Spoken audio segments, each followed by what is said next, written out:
che c'è, i cani non trovano padroni e suona l'orchestra gettoni e i cinesi non chiudono mai.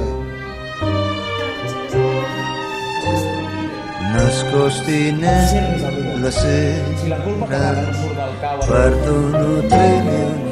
El creixement d'un home no es limita a la força i a l'alçada del seu cos. També els deures de l'ànima i de l'esperit es van fent grans amb ell. Ara potser t'estima.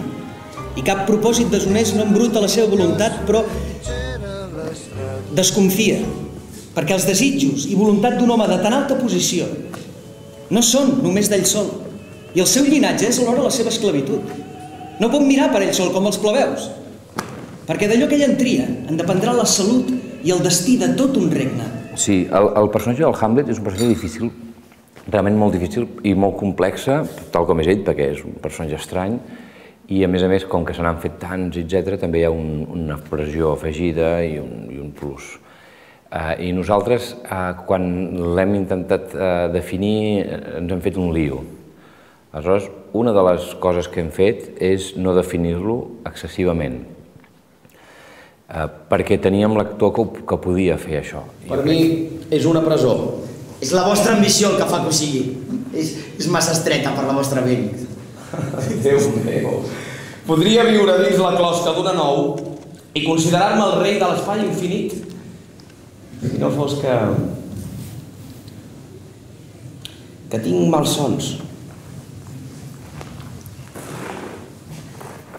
El Hamlet comença tota aquesta espiral de bogeria, no ben bé bogeria, però de cosa difícil i estranya, psicològicament complexa, ho comença, ho engega, inclús una espiral també de violència verbal, espiral d'intrigues, i va obrint portes, va engegant, va obrint portes.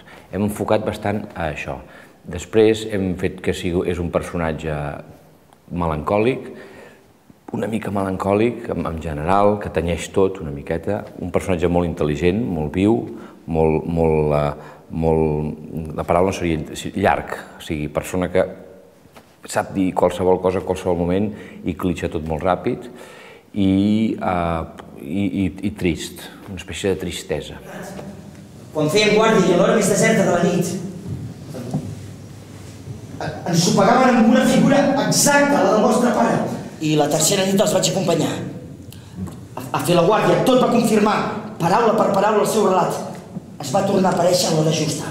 Jo havia conegut el vostre pare, senyor, i us puc jurar que aquesta mà i aquesta altra no són pas tan... Però on era? On el vau veure? A l'esplanada on feien guàrdia, Altesa. I va parlar-hi algú? Jo, senyor, però ell no va respondre. Bueno, són jocs de... Shakespeare escrivia amb moltíssima llibertat, crec que també s'ha de muntar amb tanta llibertat com les seves obres estan escrites, i, per exemple, l'espectre, com ningú sap com es belluguen i com parlen els espectres, és un camp abonat a trobar solucions mils i a deixar volar la imaginació, i l'Oriol va decidir optar perquè l'espectre i el seu fill parlessin en anglès, que això, la seva eina de comunicació és diferent de la que utilitzen amb la resta de personatges de la funció, i també l'anglès és la llengua de Shakespeare, no? I això potser té una ressonància que és bonica. Seré molt breu.